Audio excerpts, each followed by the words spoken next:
The Lean Startup by Eric Ries. Let me paint you a picture.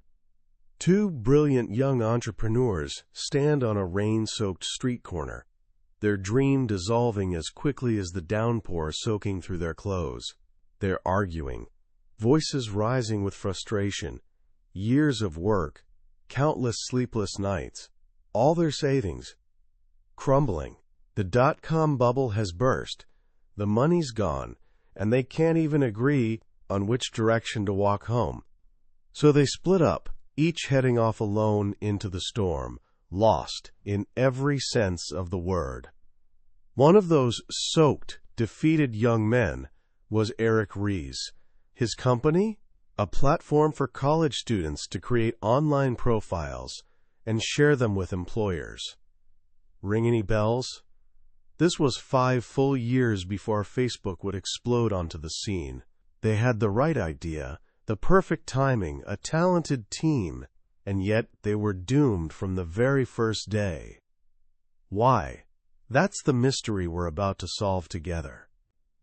That miserable night in the rain planted a seed that would grow into a revolution. It pushed Ries to ask a question that would reshape modern business. How can we figure out what actually works faster and ditch what doesn't? What he discovered became the Lean Startup, and it's way more than just another business book gathering dust on shelves. Since its release, it's sparked a global movement, adopted by everyone from scrappy garage startups to Fortune 500 boardrooms, from Silicon Valley innovators to, believe it or not, the Pentagon.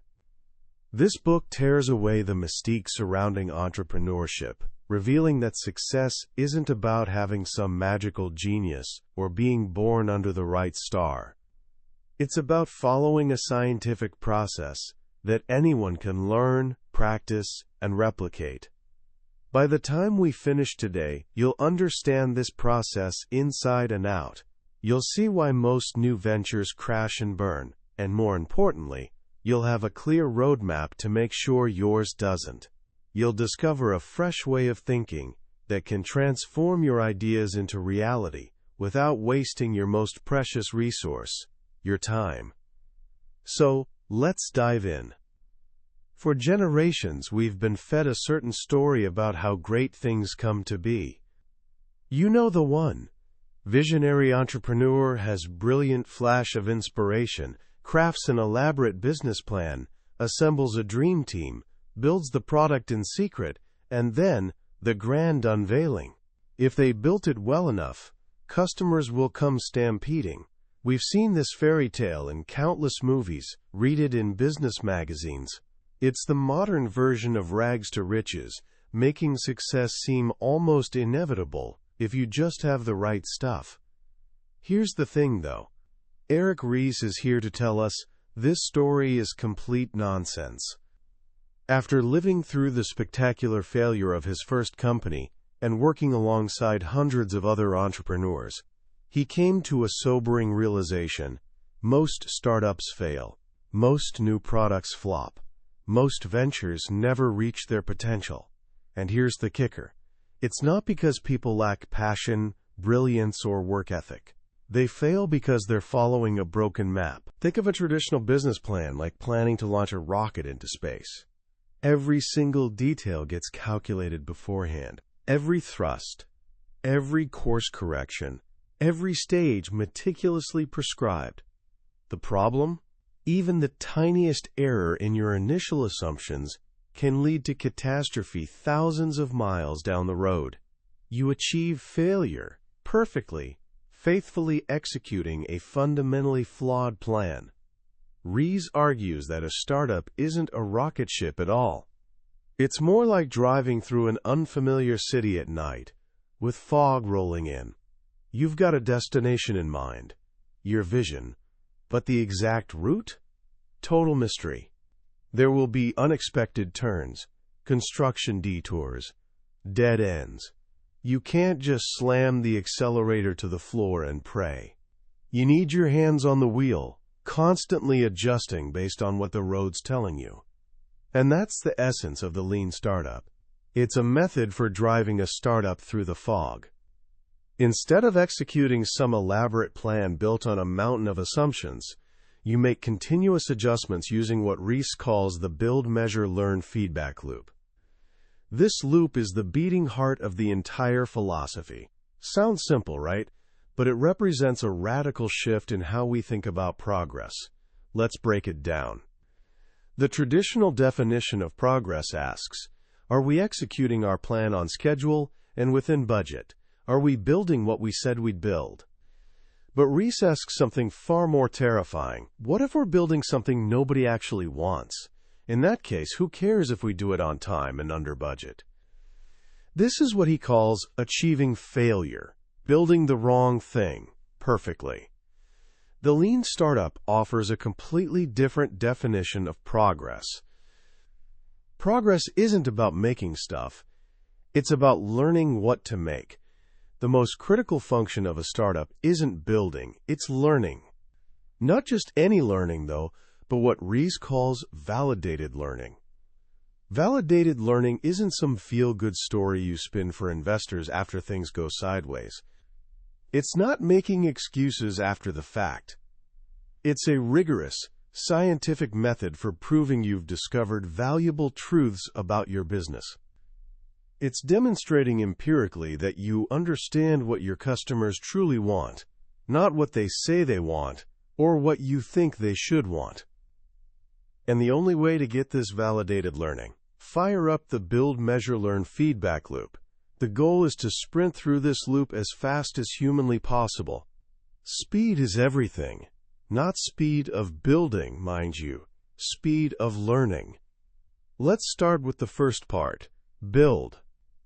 When most people hear build, they picture a finished product, polished and gleaming. But in the lean startup world, the first thing you build isn't a product at all. It's an experiment. Your goal isn't creating the final, world-changing version of your vision. Your goal is building something, anything, that lets you start learning immediately.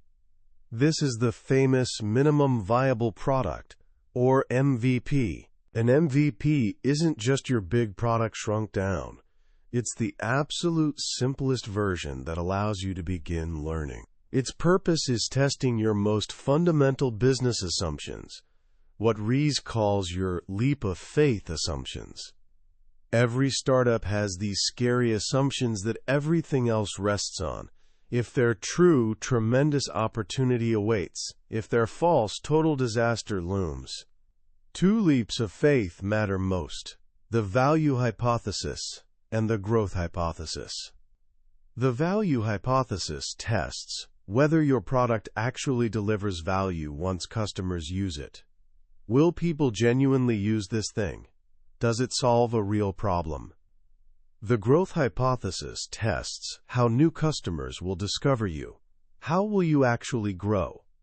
The MVP is designed to test these hypotheses with minimal effort. And some of the world's most successful companies started with MVPs that were almost comically simple. Take Zappos, now the world's largest online shoe retailer. When founder Nick Swinmurn had his idea, he could have spent years and millions building a massive e-commerce site, leasing warehouses, signing deals with shoe companies. That's the rocket ship approach. Instead, he ran an experiment. His leap of faith assumption was straightforward: will people buy shoes online? To test it, he visited local shoe stores, asked to photograph their inventory, and posted the pictures on a bare-bones website. When someone ordered shoes online, he'd go back to the store, buy them at full price, and ship them himself. That was his MVP. Simple, elegant, designed to answer one question. And he learned so much more in the process. He got real data on customer demand, not from surveys, but from actual behavior. He interacted with real customers, learned about their needs, and allowed himself to be surprised. Zappos wasn't born from a grand master plan. It emerged from a tiny validated learning experiment. Or consider Dropbox. The technology for seamless file synchronization is incredibly complex, requiring years to perfect. Founder Drew Houston knew the real problem. Most people didn't even realize they needed this. He couldn't just ask them. So to test his value hypothesis, he did something brilliantly simple. He made a video. Just a 3-minute screencast demonstrating how the technology would work. He narrated it himself and packed it with nerdy inside jokes targeted at early adopters. That video was his MVP. The result? The beta waiting list exploded from 5,000 people to 75,000 overnight. He'd validated his leap of faith without a fully working product. One of my favorites is Groupon. Today it's worth billions. But it started as a simple WordPress blog. Every day the founders manually posted a new deal. The coupons? They generate PDF files using Apple Mail and send them one by one. In the founders' own words, it was totally ghetto, but it worked. It proved the concept and started the learning process. The MVP lesson is this: any feature, any work, any effort that doesn't directly contribute to learning is waste. Cut it. When in doubt, simplify. Your goal isn't building a perfect product. It's starting the learning loop. Which brings us to the second part: measure. You've built your MVP. You've launched your experiment. Now what? The biggest challenge for any startup is figuring out if you're actually making progress. This is where Ries introduces innovation accounting. Standard accounting measures things like revenue, profit, market share. But early-stage startups have none of these. When you have 0 customers, all your metrics are 0. Easy to dream about overnight success. The real danger comes when you have some customers. Small numbers invite uncomfortable questions. And this is where we stumble into the trap of vanity metrics. Vanity metrics look impressive on paper but tell you nothing about your business's actual health. Things like total registered users or total page views. These numbers almost always trend upward, making us feel great. We celebrate them in meetings, but they often hide the truth. Ries shares a story from his second company, IMVU. They had a graph of total registered users forming a perfect hockey stick curve. Every startup's dream. It looked fantastic, but digging deeper revealed something frightening. They started using cohort analysis. Instead of looking at total users, they examined each group of new customers independently. They'd look at everyone who signed up in February and track what percentage became active or paid. Then they'd do the same for March signups, and so on. What they discovered was shocking. Despite working incredibly hard, shipping new features daily, each new cohort behaved exactly like the previous one. Their product improvements had 0 impact on customer behavior. The hockey stick growth came purely from marketing, not from building a better product. Vanity metrics said they were succeeding. Cohort analysis revealed they were failing. This is the power of innovation accounting. It demands we avoid vanity metrics and focus on actionable metrics. An actionable metric demonstrates clear cause and effect. If we do X, we see a specific, repeatable change in Y. Good metrics follow 3 principles: actionable, accessible, and auditable. Actionable means the metric shows clear cause and effect, enabling learning. Accessible means the reports are simple enough for everyone to understand. Ries says to remember that metrics are people too. Instead of abstract terms like hits, talk about people who visited the website. Auditable means the data is credible. You can spot check with real customers to verify the reports. Using actionable metrics, a startup establishes a baseline with its first MVP. This is your first learning milestone, a clear-eyed look at where you stand right now, regardless of how ugly the numbers are. Then, you start tuning the engine. Every product change, Every new feature, every marketing campaign is an experiment designed to improve a key driver of your business model. You measure the impact on the next customer cohort. Did the numbers improve? Did your experiment work? That's your second learning milestone. This measurement process leads us to the most difficult and most important part: learn. This is the moment of truth. After running experiments and measuring results with innovation accounting, you face the toughest question any entrepreneur confronts. Do we pivot or persevere? Are we making enough progress to believe our original strategy is sound, or do we need a major change? A pivot isn't just any change. It's not tweaking a feature. A pivot is a structured course correction designed to test a new fundamental hypothesis about your product, strategy, and growth engine. It's keeping one foot planted in what you've learned while making a fundamental directional change to seek even greater validated learning. Ask entrepreneurs who've pivoted, and they'll almost always say they wish they'd done it sooner. So why is it so hard?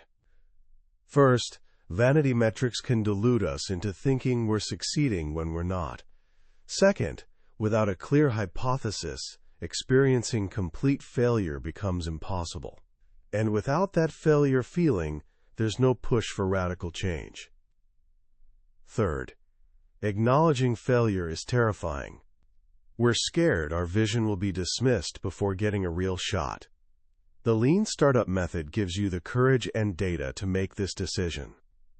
It builds resilient companies because they know if they take a wrong turn, they have tools to recognize it and agility to find a new path. Ries outlines several pivot types. A zoom-in pivot makes a single feature become your entire product. A zoom-out pivot does the reverse. Your whole product becomes one feature of something larger. A customer segment pivot happens when you realize your product solves a real problem, just for different customers than you originally thought. A platform pivot shifts you from a single application to a platform others can build on, or vice versa, and many more. Each pivot is a new strategic hypothesis, meaning the build, measure, learn loop starts fresh. You build a new MVP to test your new hypothesis, establish a new baseline with innovation accounting, and begin tuning the engine again. A successful pivot shows that your new experiments are more productive than before. So now we have the core loop: build, measure, learn. This is your steering wheel. But once you know how to steer, the next question is, how do you accelerate? This is where Ries draws powerful and often counterintuitive lessons from lean manufacturing, pioneered by Toyota. The first key to acceleration is the surprising power of small batches. Imagine stuffing 100 newsletters into envelopes. Most of us would naturally work in large batches. Fold all 100 letters, then stuff all the envelopes, then seal them all. Seems more efficient, right? Wrong. It's actually faster doing them one at a time. Fold one letter, stuff it, seal it, move to the next. This is called single-piece flow. Why is it faster? It eliminates extra time spent sorting and moving piles of half-finished work. But more importantly, it lets you spot problems immediately. What if the letters don't fit the envelopes? With large batches, you wouldn't discover this until the end, after folding all 100 letters. You'd have to start over. With single-piece flow, you catch the problem on the first envelope, wasting nothing. The biggest advantage of small batches is catching quality problems much sooner. This is the origin of Toyota's famous andon cord, which lets any assembly line worker stop the entire line if they spot a defect. Sounds incredibly disruptive, right? But finding and fixing problems immediately far outweighs the cost of temporary stoppages. For startups, the lesson is profound. The ultimate waste is building something customers don't want. Small batches help you discover this sooner, This is why Ries advocates strongly for continuous deployment. At IMVU, instead of bundling hundreds of features into big releases every few months, they made an average of 50 changes daily. Each change was a tiny batch, testable immediately. If something caused problems, broke functionality, or worsened metrics, their immune system automatically rolled it back, forcing the team to investigate the root cause before making further changes. This brings us to the second key to building a truly adaptive organization: the wisdom of the 5 whys. Another technique from Toyota. The core idea is elegantly simple.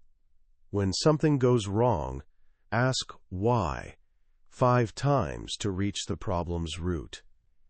Taiichi Ohno, father of the Toyota production system, gives this classic example. 1. Why did the machine stop? An overload blew the fuse. 2. Why was there an overload? The bearing wasn't properly lubricated.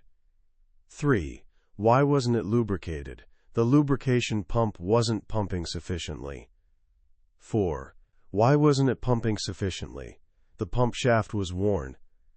5. Why was the shaft worn? There was no strainer attached, so metal scrap got in. If you just replaced the fuse, the problem would repeat. Getting to the root cause lets you fix the system so it never happens again. Ries says we should do this for any startup failure: technical glitches, failed marketing campaigns, dropping metrics. But there's danger here. The 5 whys can easily become the 5 blames, with teammates pointing fingers. The goal is understanding that chronic problems stem from bad processes, not bad people. When mistakes happen, the mantra should be, "Shame on us for making this mistake, so easy to make." The 5 whys acts as a natural speed regulator. More problems force you to invest more time in solutions. As those investments pay off, crises decrease, and the team naturally accelerates again. This builds an adaptive organization that learns and improves automatically. Finally, once a startup's engine runs smoothly and accelerates, it needs to understand what's actually driving growth. Ries identifies 3 engines of growth. Successful startups usually focus on just one. The sticky engine of growth is about long-term customer retention. Think mobile phone providers or subscription services. The goal is making your product so engaging customers stick around. The key metric is churn rate, the fraction of customers who leave in any period. If your new customer acquisition rate exceeds your churn rate, you'll grow. Growth speed depends on your rate of compounding. If growth is flat, the answer isn't necessarily more marketing. It's making the product more engaging for existing customers. The viral engine of growth happens when growth occurs automatically as customers use the product. When you get an email from a Hotmail account, there's that little link, "Get your free email at Hotmail." Every email sent becomes a mini advertisement. This engine's speed is determined by one number, the viral coefficient, measuring how many new customers each existing customer brings in. If the coefficient is 0.5, every 10 customers bring in 5 more. That loop eventually dies. But if the coefficient exceeds 1, if every customer brings in more than 1 friend on average, you have exponential growth. The paid engine of growth is the most traditional. You pay to acquire customers through advertising or sales forces. This engine is sustainable as long as customer acquisition cost is less than the revenue from that customer over their lifetime. The difference between lifetime value and acquisition cost is your marginal profit, which you reinvest to acquire more customers. The bigger the margin, the faster the engine turns. Understanding which engine powers your business is critical because it tells you which metrics to obsess over. If you're a viral business, focus entirely on increasing the viral coefficient. If you're paid, obsess over lifetime value and acquisition cost. Each engine requires different focus, different skills, different tuning. This is how product-market fit transforms from mystical art into science. You know you're approaching product-market fit when your experiments move your chosen engine's numbers in the right direction. Progress becomes tangible. From the tiny MVP to the grand pivot, from the build, measure, learn loop to the engines of growth, the lean startup provides a complete framework. It's a system for navigating innovation's deep uncertainty. It's a way to honor entrepreneurial vision not by blindly executing a plan, but by subjecting that vision to reality's rigorous, humbling, and ultimately liberating test. It's a method ensuring we don't just build things, we build the right things, things customers truly want that can grow into sustainable, world-changing businesses. As we wrap up our journey through the lean startup, I want to reflect on what I believe is its most powerful and perhaps most timeless message. At its core, this book makes a profound argument against waste, but not the kind we typically think about, wasted money or materials. The waste Ries cares most about is wasted human potential. It's the tragedy of taking people's time, passion, and skill and pouring it into projects doomed from the start. Peter Drucker famously said, "There is surely nothing quite so useless as doing with great efficiency what should not be done at all." Yet this is what so many organizations do every day. They efficiently execute flawed plans. They build beautiful products nobody wants. They celebrate hitting deadlines and budgets, while their creations gather dust. The lean startup offers an antidote.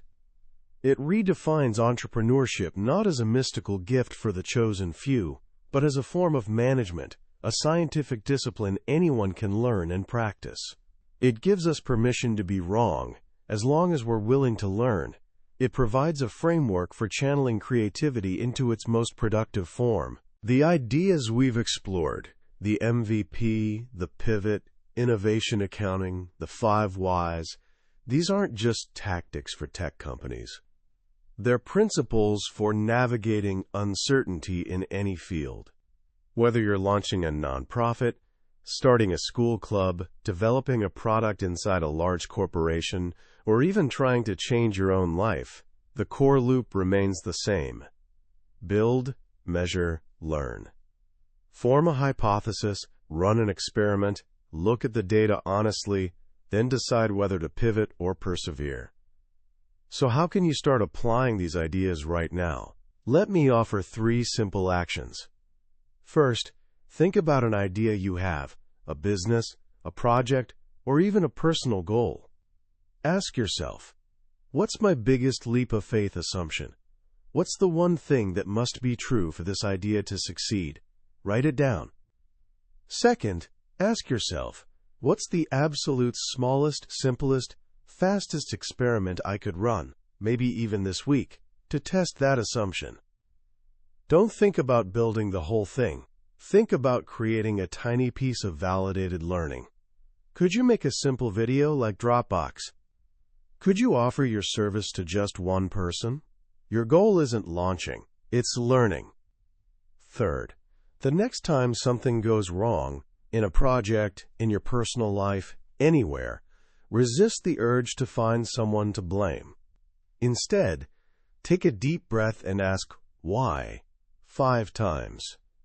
Try tracing the problem to its root cause in the system or process. You'll be amazed at what you discover. This simple practice can transform a culture of blame into a culture of learning.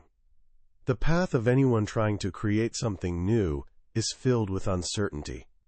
It can be lonely and frightening. But this book gives us a compass. It doesn't show the exact route, but it provides a reliable way to find true north, make corrections, and know with confidence that we're making real progress. It teaches us to stop wasting people's time, most of all, our own. That was a summary of The Lean Startup by Eric Ries. We've touched on the big ideas today, but honestly, a summary can only ever be a map of the territory. The real treasure comes from walking the ground yourself. There are stories, details, and insights in the book we couldn't cover, moments that might speak directly to a problem you're facing right now. This summary helps you decide if this book deserves a place on your shelf. If anything we've discussed sparked curiosity, I wholeheartedly encourage you to grab a copy. Reading it isn't just about learning a new method. It's about adopting a new mindset that can fundamentally change how you approach building anything new. Also, if you found this summary valuable and it gave you a fresh perspective, please consider liking this video and subscribing to the channel. It lets us know we're on the right track and ensures you won't miss our next deep dive into another transformative book. Let's keep learning and growing together.